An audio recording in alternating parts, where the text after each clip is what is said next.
Jean Bonin, porte-parole d'AFI, candidat du FPI, réagit à l'annonce du président Ouattara de réduire des bureaux de vote.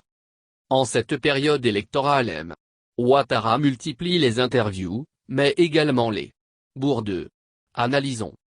Dans une interview accordée au journal du dimanche, JDD, un hebdomadaire français, Ado s'immisce dans les affaires internes de la CEI en informant le peuple ivoirien, par ce canal, qu'il a décidé de réduire le nombre de bureaux de vote de 22 000 à 10 000.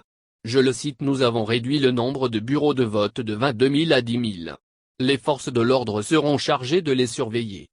Comment peut-il piétiner de façon si flagrante le code électoral qui, pourtant, dispose en son article 21 que le nombre et les lieux de bureaux de vote sont fixés par décret pris en Conseil des ministres, sur proposition de la commission chargée des élections. Cette décision impériale et autocratique de M.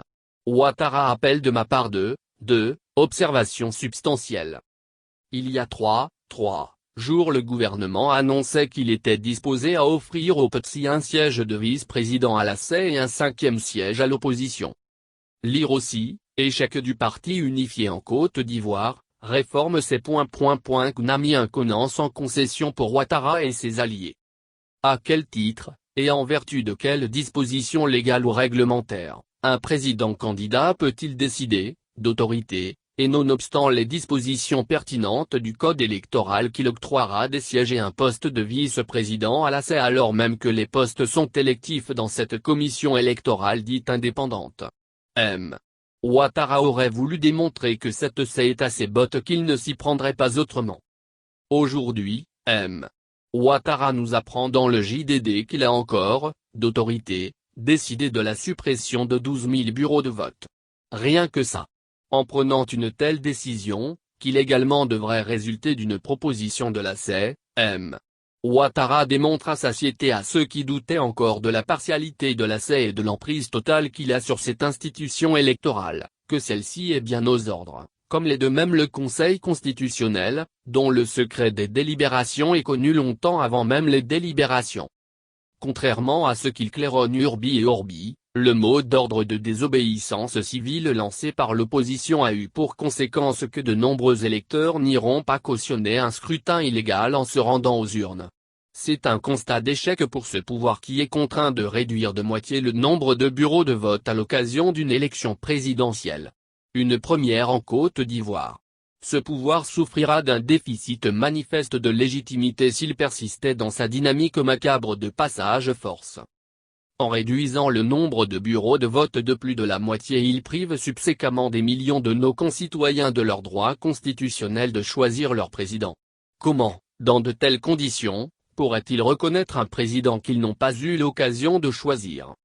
Si cette décision de réduction du nombre de bureaux de vote est indiscutablement un échec pour le pouvoir RDR, c'est au contraire un succès éclatant pour l'opposition qui, par son appel à la désobéissance civile, a contraint le pouvoir RHDP à prendre une telle mesure pour espérer se donner des chances, minimes, d'organiser et sécuriser un scrutin partiel et partial. M. Ouattara a beau minimiser l'impact de la désobéissance civile sur le déroulement du processus électoral, en affirmant que seules 23 sous-préfectures sur 500 que compte la Côte d'Ivoire ont été touchées, les faits sont là, têtus. Dans une autre interview au journal français Le Monde, M. Ouattara nous a également informé de ce qu'il modifierait la Constitution une fois élu. Il ne dit pas qu'il la soumettra au peuple par référendum. Il ne dit pas non plus qu'il proposera au Parlement un projet de loi de révision de la Constitution. Je le cite. Après l'élection je modifierai la Constitution pour balayer tous ces gens-là. Peut-être prendra-t-il, comme il en a désormais l'habitude, une simple ordonnance pour modifier notre loi fondamentale. Il l'a fait le 3 avril dernier avec le code électoral, nonobstant une loi d'habilitation qui l'y autorise expressément. La Côte d'Ivoire, de fait, est devenue la propriété privée d'un suzerain qui la régente selon ses humeurs, au jour le jour. C'est inacceptable. C'est avec une telle CEI et un tel Conseil constitutionnel que certains souhaiteraient que l'opposition prenne part à la mascarade électorale en cours. Non. Mais de qui se moque-t-on?